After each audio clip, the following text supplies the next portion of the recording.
Well, it's a couple evenings later, still nobody here.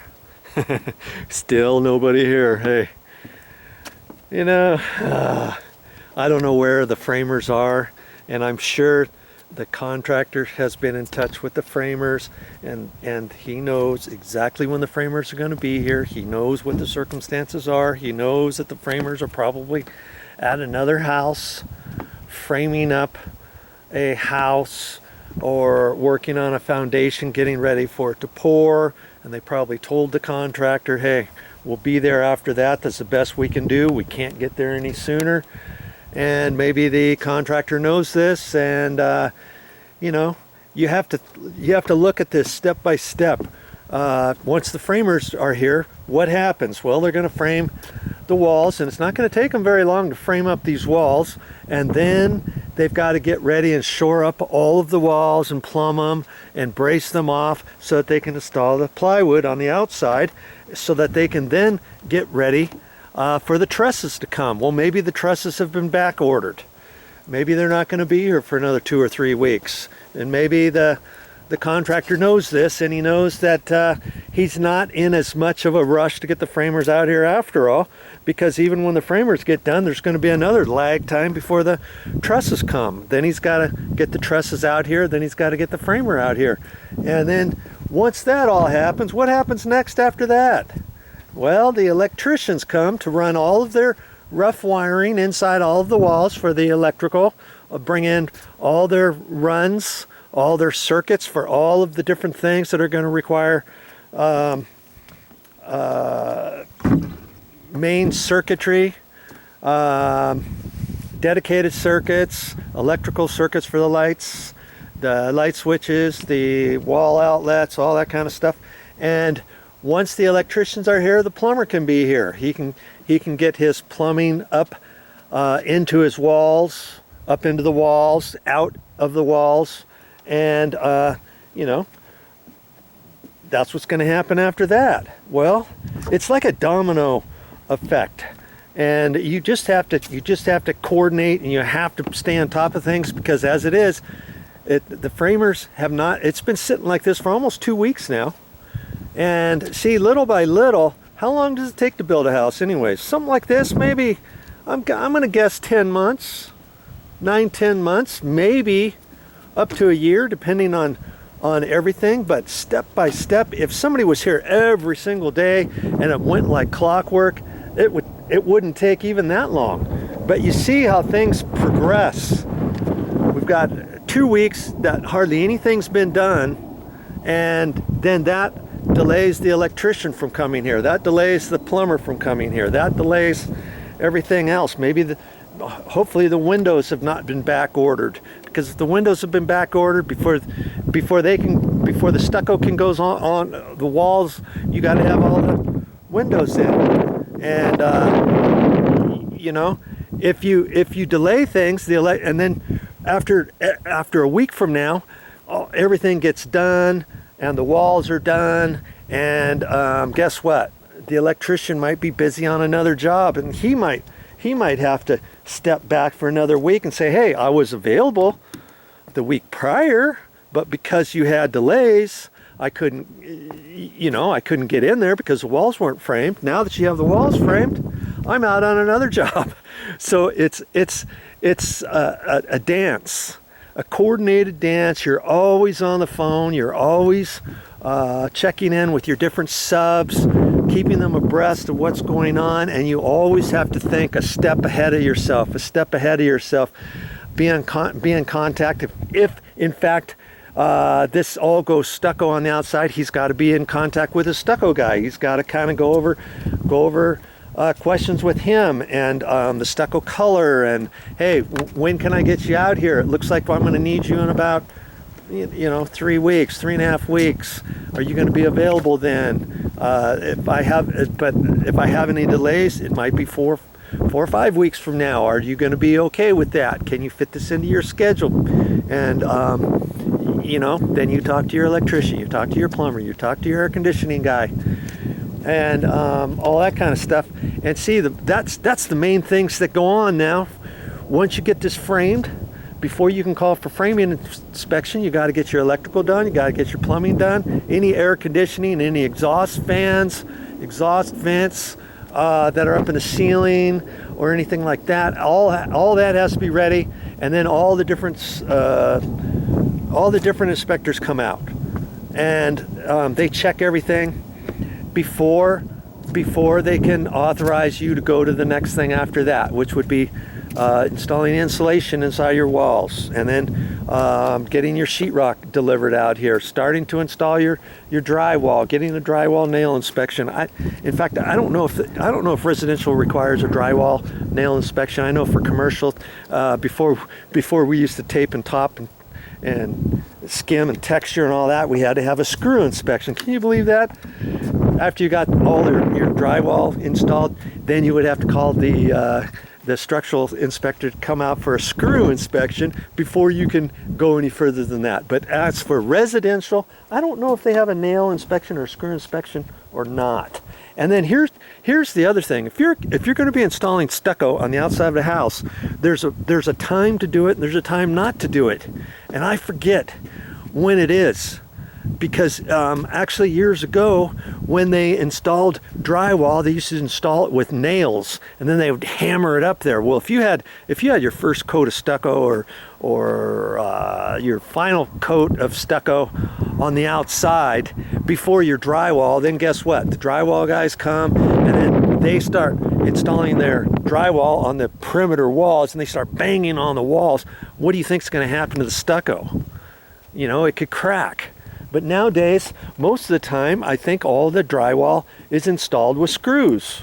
I know for commercial it's installed with screws because that's on metal studs, but this is wood studs. And, I'm thinking maybe they install everything with screws now. Drywall, coarse threaded screws, instead of fine threaded screws for metal studs. You would use coarse threaded screws, and then if that's the case, and if your stucco guys were ready to install the stucco, and if you weren't ready for everything on the inside, is there a reason why you couldn't do the stucco before your drywall? I'm not quite sure anymore. I haven't been around residential for quite some time, other than walking around like what I'm doing now, not been involved with coordinating with different subs for years. But I used to do it on commercial jobs all the time, and when I did residential, that was years before I started the commercial.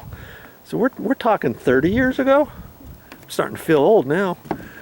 But in any case, you think about all that kind of stuff, and you start plotting on down the road. What are the things that have to be done after the framing, after the electrical rough framing, after the plumbing rough framing, after the insulation goes in, after the drywall goes in? As the drywall's going in, I hope you've got your doors, your pre-hung doors and frames and your all that stuff ordered and ready, so that as soon as your drywall gets done, maybe you're going to install all that stuff first. Maybe you're going to do the painting inside before you do your pre-hung doors and frames, or maybe you're going to do your pre-hung doors and frames before the painters come out, or maybe both of them are going to come out at the same time. And then you've got to figure what's happening after painting. Usually the cabinets go in. Did you get your cabinets ordered? Are they going to be delayed? Are they special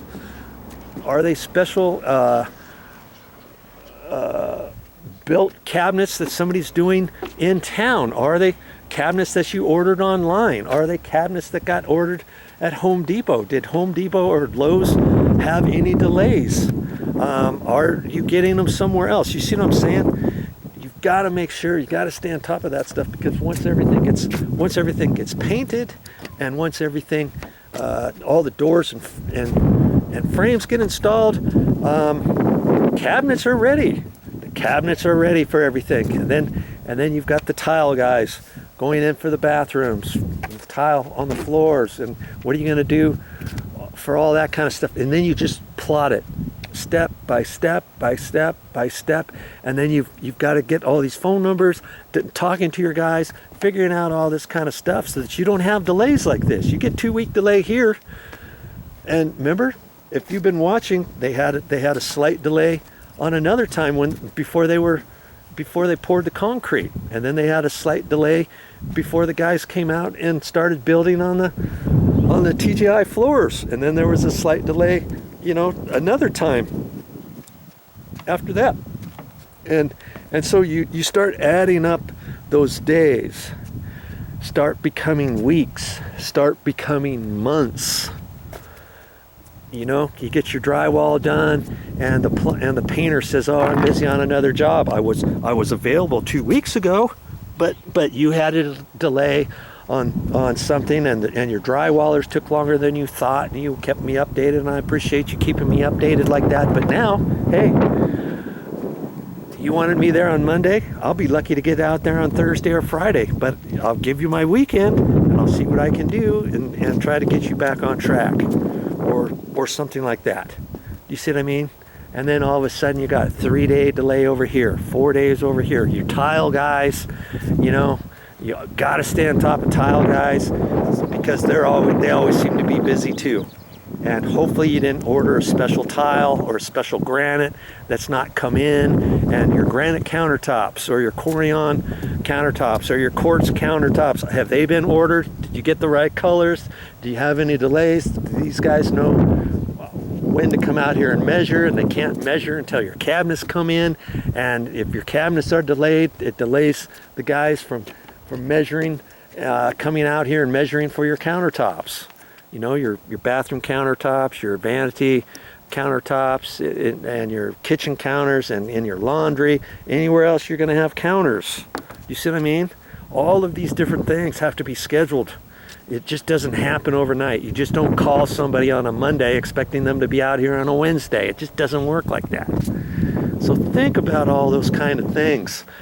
This gave me a little bit of a chance to talk about scheduling, talk about all that, and see, in between all that, you have to call for inspections, and you've got to coordinate with the inspectors, and you got to hope that everything gets signed off properly in time to get the next person in, to get your insulation in after you get your framing inspection and your stuff before you can get your insulation guys in, and find out, make sure, do you need an inspection before you cover up the walls with your drywall? Talk to your structural inspector. Find out when you're doing your framing inspection, next time you call him out, and if you have some questions about something else in the future, ask him about it. Ask him, hey, when we install the plywood on the outside of this, do we have to call you for a nail inspection? Is there a certain nailing requirements of how far apart the nails are? And if you have questions about that, ask him. He'll tell you. The framers who are installing the plywood on the outside, they should know what their nail inspection is. In fact, on the floor, there's a certain amount of nails you have to have. You can't have, I think, when I used to do it, I think it was on the perimeters, on these joints here, they couldn't be more than 8 inches apart or 6 inches apart, and in the field, they could not be any more than 12 inches apart. And so on this, if you did it exact, you could put 3 nails there, but usually they'll put 4 nails, and you got one at each end, and then they just go pop, pop, pop, pop, pop, and stuff. And maybe there's certain requirements for your nailing, requirements on your plywood before you install your chicken wire, before you install however they're going to put their stucco up. Years ago, they used to, I've seen it done at least three different ways. So find out from your stucco guys, decide which way you're going to do it, and make that determination. So that you know when to call them up, and can they come, when do they want to come out? Absolutely not. We're not coming out until all your windows are installed.